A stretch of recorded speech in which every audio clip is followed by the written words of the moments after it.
this Saturday I prepared for you very creative, very expressive activity to do with colors, shapes, and seeing imaginary creatures in your own painting. For this activity, you can use any paint you have with you at the moment. So it could be watercolors are ideal in inks, but you can also work with acrylic paint as long as you add plenty of water to it. You can also work with food coloring, which is great for this kind of activity. I did it in past and it works really well.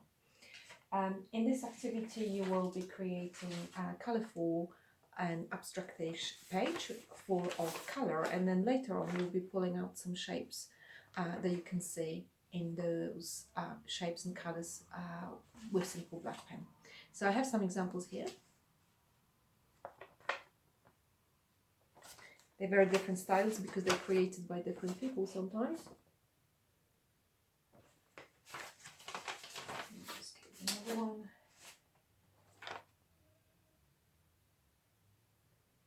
And there's one here. Okay, and the one I filmed for you today is full of those creatures. Okay, so let's get started, and I'm looking forward to see what you create. Bye bye.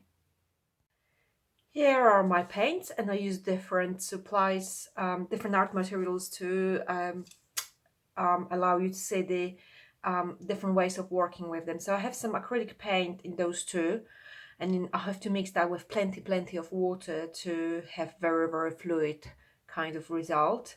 That's far too much paint, so I'll be using this space here for mixing it. I have watercolor, is my blue one. I have some inks, yellow and teal color. Food coloring is brilliant using that. You just have to make sure you mix it with water to very watery consistency like inks, and use the same way. The basic principle is making sure your paper is wet before you apply first layer of color. Allow the colors to mix and blend by moving your water and color on the actual page, but also moving the paper to create some movement. So that's the first stage. Then I'm going to dry it, and when it's dry I will be looking at the shapes and pulling up shapes from the painting. So the first thing, I'm just gonna create my red and white from acrylic here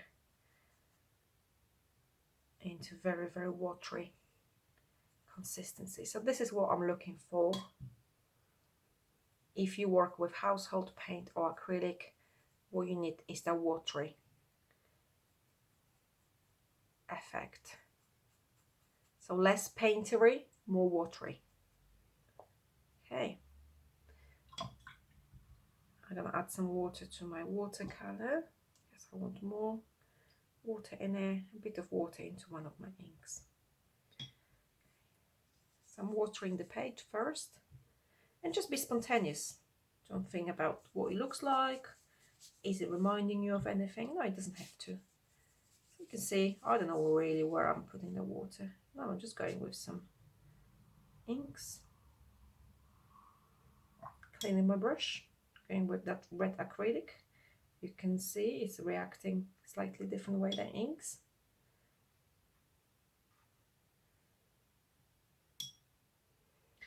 And now maybe my blue watercolor.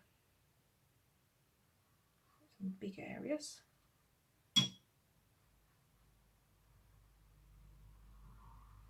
Sometimes I do lines. It will all blend anyway. Okay, so that's my first layer. And I'm just moving paper a little bit for that to allow to blend. Okay, you can use paper towel or tissue just to get rid of some water when you feel it's too much. It also creates the cloudy effect. Right, I'm just repeating the process now. So I'm going with water again into areas where there's no paint, and you can see it's already kind of dragging that paint from where it was applied previously.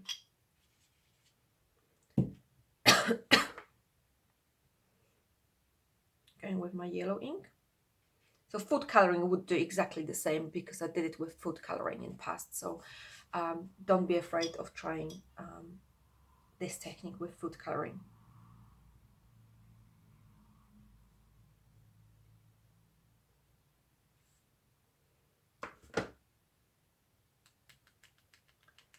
Some splatters. Kind of like it already. Okay, so now I just have the edges, which I feel like I want to add more color into the edges. I don't want the painting just in the middle. So I go back. So this is quite interesting here. I had that watercolor strokes here before they went dry, and now I'm applying another ink or watercolor on top of that.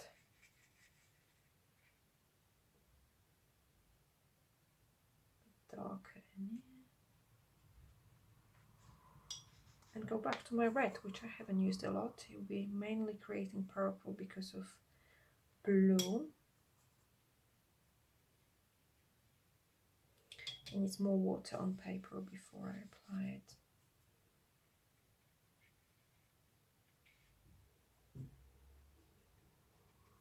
Here as well.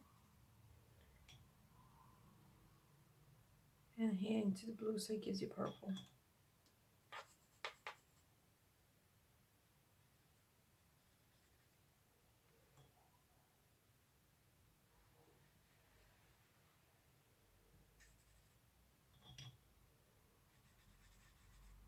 Water and more paint.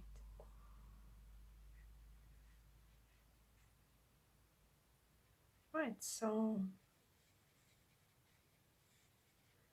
now I'm just gonna allow the colors to blend. I made a bit more yellow.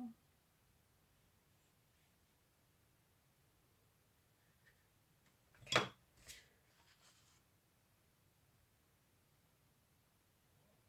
And some of the excess I'm just gonna take off.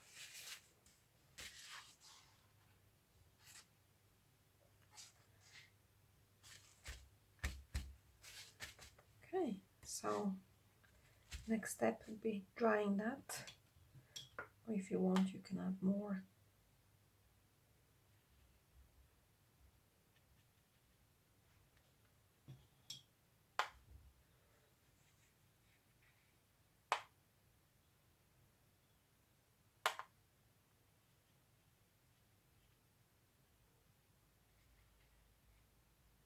Okay, so I think that's it. I'm gonna allow this to dry and then I come back and start pulling the shapes from the painting.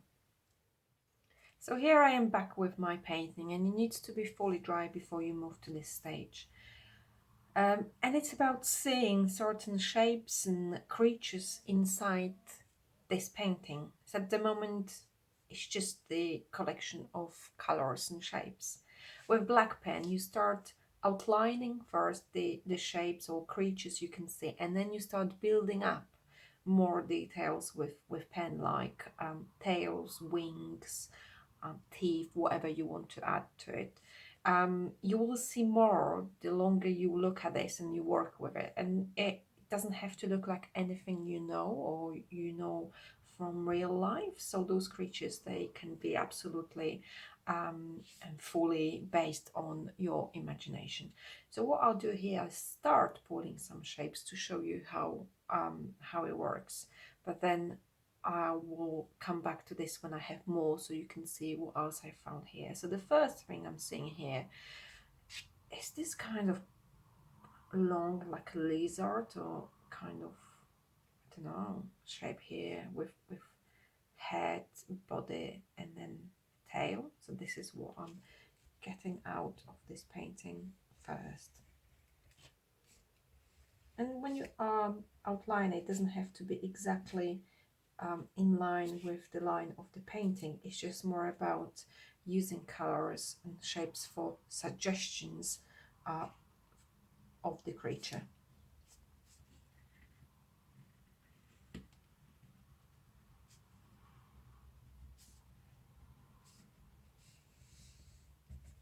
can see tongue as well. It's more like a lizard now. So that would be a head.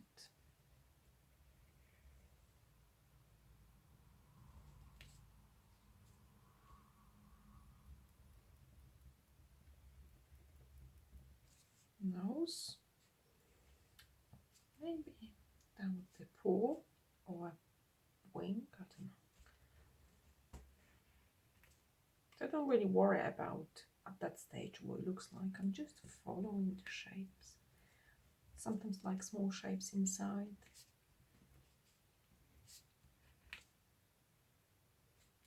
I can create illusion of pattern.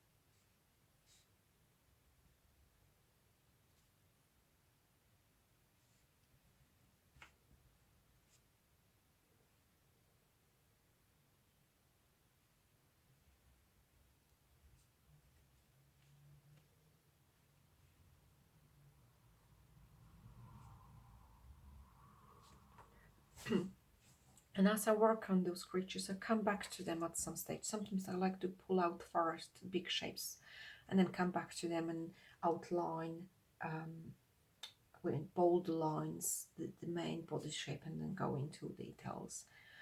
So that would be the one I can see here. You can see something here, this yellow. Definitely can see kind of monkey face in here. I'm wearing a hat, so let me just get this out.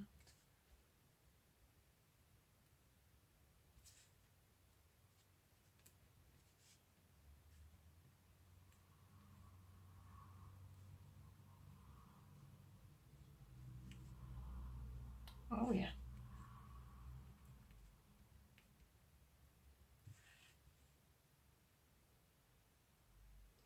And this is how you kind of come back to them later and think, oh, is there anything else I could add? So here I can see could be a body developing in yellow for this creature.